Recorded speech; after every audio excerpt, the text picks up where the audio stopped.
Esta sección se llamará la resurrección del creyente, porque ya hemos estudiado lo que los gentiles creían acerca de la resurrección, que no creían que existía, no una resurrección corporal, sino que los egipcios eran los que creían que uno iba a poder pasar viviendo en otro tiempo, en otra esfera. Ya vimos lo que creían los judíos, que ellos creían que iban a regresar a este mundo. Vemos lo que los evangelios hablan de Jesús y lo que Jesús habla de sí mismo. Pero ahora veamos lo que nos va a pasar a nosotros los creyentes con respecto a la resurrección. El tema de la resurrección del creyente está muy ligado al tema de la segunda venida de Cristo, dado que el tema que nos toca por hoy es la resurrección, solo nos concentraremos en él. La segunda venida de Cristo puede ser que venga, muchos dicen, antes de la tribulación, en medio de la tribulación, después de la tribulación. Por eso no lo voy a tocar ahora, quizás lo pueda tocar en otra ocasión. Pero lo importante es saber de que va a haber una resurrección. Es algo que tienen las tres posiciones en común, que hay una resurrección de los creyentes. En Romanos leemos, Romanos 8:23 dice, y no solo ella, sino que también nosotros mismos, que tenemos las primicias del Espíritu, nosotros también gemimos dentro de nosotros mismos, esperando la adopción, la redención de nuestro cuerpo. Porque en esperanza fuimos salvos. Pero la esperanza que se ve no es esperanza, ya que lo que alguno ve, ¿para qué esperarlo? La redención de nuestro cuerpo es parte de la esperanza por la cual hemos sido salvos. En la eternidad no existiremos como espíritus desencarnados, sino que tendremos un cuerpo corporal. Si recordamos al principio, dije que nosotros seguiríamos la misma trayectoria de Jesús. Esto lo hemos confirmado cuando Pablo dice lo siguiente, o Romanos 8:17. Y si hijos, también herederos, herederos de Dios y coherederos con Cristo, si es que padecemos juntamente con Él, para que juntamente con Él seamos glorificados. Jesús fue glorificado después de su muerte, no antes de su muerte. Así que, querido vidente, si usted cree que va a ser glorificado antes de la resurrección, no nos engañemos, vamos a ser glorificados después de morir aquellos que estén muertos ya. Porque dice Pablo que es un misterio, que no todos los que están van a morir. Y algunos que no van a experimentar muerte antes que venga el Señor. La glorificación junto con la restauración será el último paso a nuestra redención. Romanos 8:30. Y a los que predestinó, a estos también llamó. Y a los que llamó, a estos también justificó. Y a los que justificó, a estos también glorificó. O sea que solo aquellos que sean justificados por la fe de Cristo van a poder gozar esta resurrección que yo le he estado hablando ya por estas secciones. Solamente los que creen en Jesús van a poder experimentar esta clase de resurrecciones que estamos hablando. Y a mí quisiera irme de vuelta al Romanos 8:23. Y no solo ella, sino que también nosotros mismos que tenemos las primicias del Espíritu, nosotros también gemimos dentro de nosotros mismos esperando la adopción, la redención de nuestro cuerpo. Porque en esperanza fuimos salvos, pero la esperanza que se ve no es esperanza, ya que lo que alguno ve, ¿para qué esperarlo? La esperanza es ser adoptados, porque el único Hijo de Dios es Jesús, mi querido vidente, mi querido amigo, mi querida amiga. El único que es Hijo de Dios es Jesús. Nosotros somos adoptados a la familia de Dios por medio de Jesús. Así que, si no lo conoce, yo le llamo a ser parte de la familia de Dios, a decirle a Dios Padre, a decir a Jesús mi hermano. Como vemos, la glorificación es el último paso a lo que respecta al proceso de nuestra salvación. ¿Por qué? Porque dice a la redención de nuestro cuerpo. Es lo último, ya ahí se cumple la promesa de que somos hijos de Dios. Ya este cuerpo no lo tendremos, sino que tendremos un cuerpo glorificado. Pero es en 1 Corintios 15 donde encontramos la enseñanza de Pablo extendida, mucho más que en cualquier lugar del Nuevo Testamento.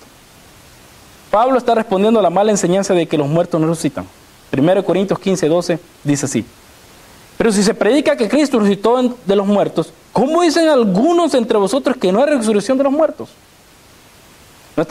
Nuestra resurrección está garantizada por la resurrección de Cristo. En 1 Corintios 15:13 dice así. De 15:19 dice: porque si no hay resurrección de muertos, tampoco Cristo resucitó. Y recuérdese, ¿por qué es que Pablo le está diciendo esto a los corintios? Y los corintios que tenían, eran influenciados por la filosofía platónica griega, que decía que no había resurrección de muertos. Y si Cristo no resucitó, vana es entonces nuestra predicación y vana es también nuestra fe. Y somos hallados falsos testigos de Dios porque hemos testificado que Dios resucitó a Cristo, el cual no resucitó si en verdad los muertos no resucitan.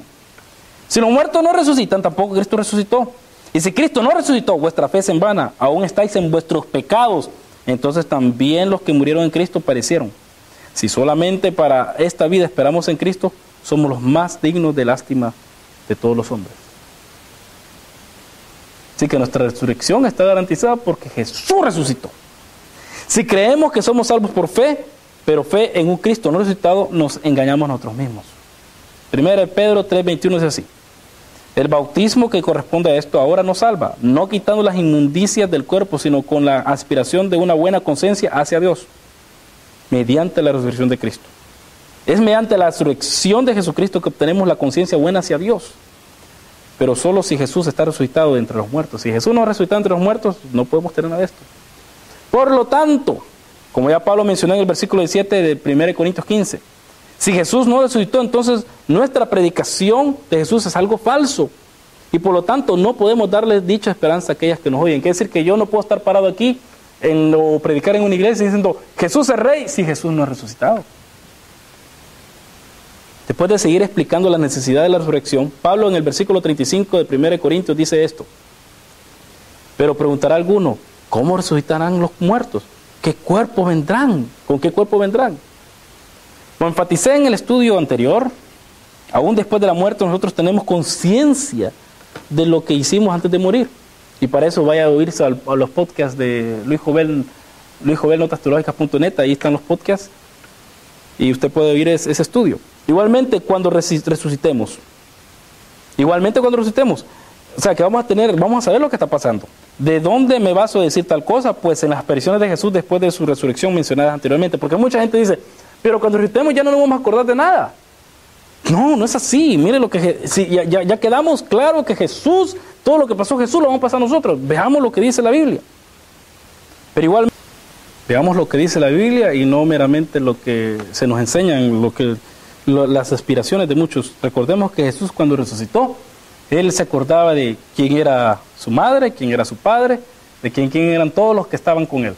Así que igualmente usted, querido amigo, querida amiga, va a recordarse lo que pasó.